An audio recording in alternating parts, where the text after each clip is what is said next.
دخل المدینۃ علی حین غفلۃ من اہلہا. حضرت موسیٰ علیہ السلام کہیں مدینہ جو وہاں کا شہر تھا، مصر شہر کو مدینہ کہا ہے، تو اس میں غفلت کے وقت میں کسی کام سے بازار میں نکلے. شہر میں غفلت کا وقت کیوں کہ اس وقت لوگ قیلولہ کیا کرتے تھے دوپہر کے وقت. یہ ہمیشہ سے انسان کی فطرت ہے دوپہر کو کھانا کھا کے سو جانا. تو یہ گوروں نے ختم کی ہے دنیا سے، مسلمانوں نے بھی اب کیا کر دی، ختم. تو غفلت میں اس وقت میں کسی کام سے نکلے. فوجد فیہا رجلین یقتتلان، دو بندوں کو دیکھا آپس میں پھڈا کر رہے ہیں. ھذا من شیعتہ، ایک حضرت موسیٰ کی قوم میں تھا، وھذا من عدوہ، دوسرا موسیٰ علیہ السلام کی دشمن قوم میں یعنی فرعون کی قوم میں سے تھا. فاستغاثہ الذی من شیعتہ علی الذی من عدوہ. حضرت موسیٰ کو پتا تھا کہ یہ جو فرعونی ہے نا یہ ظالم ہے، کیونکہ وہ تنگ کرتے رہتے تھے اکثر غیر قوم سمجھ کے نا کہ یہ دوسری قوم کے لوگ ہیں، دوسرے ملک سے آئے ہوئے لوگ ہیں. تو وہ آج بھی ایسا ہوتا ہے کہ آپ دوسرے ملک سے آئے ہوئے ہو تو کچھ لوگ چھیڑتے رہتے ہیں، تنگ کرتے رہتے ہیں کہ یہ یہاں کا نہیں ہے. کالے اور گوروں کی پھڈے یہ تو دنیا میں مشہور ہیں. تو فاستغاثہ الذی من شیعتہ، جب دیکھا نا موسیٰ علیہ السلام کی قوم کے آدمی نے کہ موسیٰ آ رہے ہیں تو اس نے مدد کے لیے پکارا. ان کو پتا تھا بھئی یہ شاہی محل میں ان کی ایک حیثیت ہے، پھر مضبوط بھی ہیں تو میری مدد کریں گے. تو حضرت موسیٰ علیہ السلام مدد کے لیے گئے. فوکزہ موسیٰ، تو وہ جو فرعونی تھا اس کو حضرت موسیٰ نے ایک مکہ لگایا لڑائی وڑائی چھڑوانے کے لیے. فقضى علیہ، وہ مکہ اتنا پاورفل تھا کہ اس کا وہیں انا للہ و انا الیہ راجعون ہو گیا. وہ وہیں لمبا ہو گیا. قال ربی انی قال ھذا من عمل الشیطان. موسیٰ علیہ السلام نے کہا تو شیطان کا عمل ہو گیا بھائی، مجھ سے میرا ارادہ اتنا بڑا جرم تو اس کا نہیں تھا کہ بندہ ہی مر جائے. تو ھذا من عمل الشیطان، یہ تو شیطان نے کروا دیا ہے. انہ عدو مضل مبین، بے شک شیطان بڑا انسان کا دشمن، گمراہ غلط راستے پہ ڈالنے والا ہے. پھر اللہ سے توبہ کی کیونکہ جان کر قتل نہیں کیا، غلطی سے ہوا ہے. ربی انی ظلمت نفسی، اے اللہ میں نے اپنی جان پہ ظلم کیا. اس سے پتہ چلتا ہے کہ غیر مسلم کا قتل بھی حلال بولو نا بھائی نہیں ہے. فاغفر لی، میری مغفرت کر دے. فغفر اللہ، اللہ فرماتے ہم نے مغفرت کر دی. انہ هو الغفور الرحیم، اللہ معاف کرنے والا اور رحم کرنے والا ہے.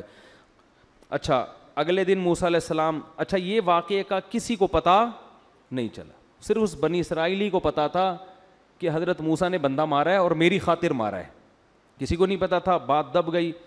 اور قرآن سے پتہ چلتا ہے کہ فرعون کو حضرت موسیٰ ہر وقت کھٹکتے تھے، کیونکہ بعد میں تو پتہ چل گیا نا کہ یہ بنی اسرائیل کے ہیں. لیکن اب چونکہ محل میں بڑے بھی ہو گئے اور فرعون کی زوجہ ان سے محبت بھی کرتی تھی تو فرعون بگاڑ تو کچھ نہیں سکا، لیکن وہ بہانہ تلاش کر رہا تھا کہ موسیٰ کو کسی طرح میں قتل کروں.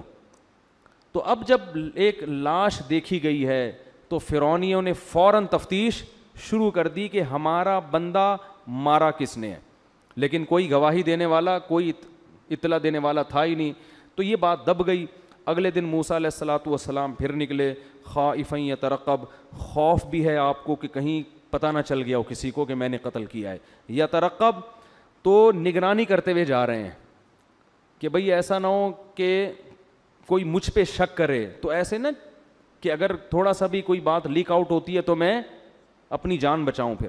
تو ایسے احتیاط کے ساتھ نا اگلے دن شہر میں دیکھ رہے ہیں کہ کوئی پتہ چلا کہ نہیں چلا، لوگوں کو کیا حالات ہیں. ایسے خوف کی حالت میں قرآن کہہ رہا ہے وہ چل رہے ہیں. فَإِذَا الَّذِي اسْتَنصَرَهُ بِالْأَمْسِ يَسْتَصْرِخُهُ، جو بنی اسرائیلی جس نے کل پھڈا کیا تھا نا وہی حضرت موسیٰ کو دوبارہ بلانے لگا کہ میرا دوبارہ پھڈا ہو رہا ہے، آپ تشریف لے آئیں. ٹھیک ہے. اپنی ہی قوم کے لوگ کیا کر رہے ہیں، آزمائش کا ذریعہ بنے، جن کی نجات کے لیے آئے ہیں آپ. تو یہ اللہ کے کام ہے، دیکھو کہاں سے کہاں اللہ پہنچاتا ہے. تو اس نے بلایا. حضرت موسیٰ نے کہا انک لغوی مبین، تو بڑا گمراہ آدمی ہے، تیرا کام ہی کیا ہے. چلو ایک دفعہ پھڈا ہو گیا سمجھ میں آتا ہے، آج بھی تیرا پھڈا ہو رہا ہے. حضرت موسیٰ نے اس کو صرف تنبیہ کی تھی کہ بھئی تو ہے کیا پھڈے باز، کم پھڈے کیا کر. اور اس نیت سے قرآن کہتا ہے آگے بڑھے یبطش بالذی هو عدو لہما، فرعونی کو پکڑنے. اس دفعہ بھی حضرت موسیٰ کا ارادہ تھا فرعونی کو پکڑیں گے مگر پنچ تھوڑا ہلکا لگائیں گے، اس کو بس لڑائی چھڑوائیں گے. یعنی اپنی ہی قوم کے آدمی کی مدد کے لیے آگے بڑھے، مگر وہ بنی اسرائیلی ڈر گیا. اس نے کہا کہ موسیٰ نے جو مجھے یہ کہا ہے کہ تو بڑا جھگڑالو آدمی ہے، تو ایسا لگتا ہے کہ اب تھپڑ کس کے لگے گا حالانکہ قرآن کہہ رہا ہے کہ موسیٰ علیہ السلام کا ارادہ اس کو مکہ مارنے کا نہیں تھا، فرعونی کو پکڑنے کا. یہ کیسی دیکھو غیرت ہے نا حضرت موسیٰ میں، کہ اب بھی ظالم کی مدد، مظلوم کی مدد کر رہے ہیں. اور یہ نہیں کہ بھائی میں تو بات نہ لیک آؤٹ ہو جائے میں جا رہا ہوں یہاں سے، نہ بھائی ظالم کو تو پکڑنا ہے. تو مظلوم کی مدد کے لیے ارادہ کیا، ظالم کو پکڑیں گے. وہ مظلوم ڈر گیا جو بنی اسرائیل تھا، اس نے کہا یار اس دفعہ انہوں نے پہلے مجھے تنبیہ کی ہے کہ تو بڑا جھگڑالو ہے، تو لگتا ہے کہ اگر 2 اس کے پڑیں گے تو 1 میرے بھی پڑے گا. تو وہ ڈر گیا. ڈر کے نا اس کے پیٹ میں بات رہی نہیں، بے صبرا بھائی چپ کر جاتا، الگ سے موسیٰ کو لے جا کے سمجھا دیتا کہ ایک پہلے میں آپ سے ایکچولی بات کر لوں تھوڑی سی، کہ دیکھیں اس دفعہ ہاتھ تھوڑا ہلکا رکھیے گا، آئندہ میں پھڈا نہیں کروں. وہ پیٹ بے صبرا آدمی، اس نے فوراً جب دیکھا کہ موسیٰ علیہ السلام آ رہے ہیں مکہ مارنے کے لیے، فوراً کہتا ہے یا موسیٰ اترید ان تقتلنی کما قتلت نفسا بالامس، موسیٰ لگتا ہے تیرا ارادہ آج مجھے قتل کرنے کا ہے جیسے کل تو نے بندہ قتل کیا ہے. بات کیا کر دی، وہ راز کیا کر دیا فاش. وما ترید ان تکون ان ترید الا ان تکون جبارا فی الارض وما ترید ان تکون من المصلحین. موسیٰ تیرا ارادہ پھڈے چھڑوا کے اصلاح کرنے کا نہیں ہے، تو زمین میں جبر چاہتا ہے، بندے مارنا شروع کر دیے تو نے. یعنی الٹا موسیٰ علیہ السلام پہ برس گیا کہ بھئی آپ کوئی لڑائی چھڑوانے کے لیے آپ تو بندے ہی مارنا شروع کر دیا، آپ تو فساد پھیلا رہے ہو. یہ بات جب اس نے چیخ کے کہی ہے تو فرعونی کو پتہ چل گیا کہ کل جو قتل ہوا تھا وہ کس نے کیا تھا، موسیٰ علیہ السلام.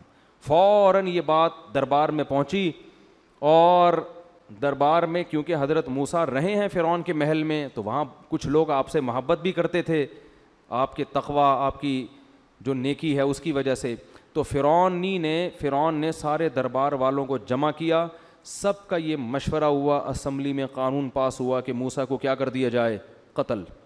انہی درباریوں میں سے ایک شخص جو حضرت موسیٰ کو سے محبت کرتا تھا بھاگتا ہوا حضرت موسیٰ کے پاس آیا، اور قرآن کہتا ہے اقصی المدینہ تی، شہر کے کنارے سے آیا، یا موسیٰ ان الملأ یأتمرون بک، اے موسیٰ قومی اسمبلی میں، وفاق میں تیرے قتل کے منصوبے بن رہے، فرعون کے دربار میں تیرے قتل کے منصوبے بن رہے ہیں. فخرج انی لک من الناصحین، تو مصر چھوڑ کے نکل جا، میں آپ کے خیر خواہوں میں سے ہوں، میں آپ کو آپ کے فائدے کا مشورہ دے رہا ہوں، یہ لوگ آپ کو معاف نہیں کریں گے. اب موسیٰ علیہ السلام اکیلے بیچارے، قرآن کہتا ہے فخرج منہا خائفا یترقب، حضرت موسیٰ نے مصر چھوڑ دیا، خوف بھی تھا آپ پر، یترقب دائیں بائیں دیکھ بھی رہے تھے کیونکہ مصر چھوڑتے ہوئے کوئی مجھے نہ پکڑ لے. تو یہ سب چیزیں نیچرل ہیں، خوف کا ہونا، ڈر، لوگ نہ پکڑ لیں، یہ کوئی تقوی کے منافی نہیں ہے.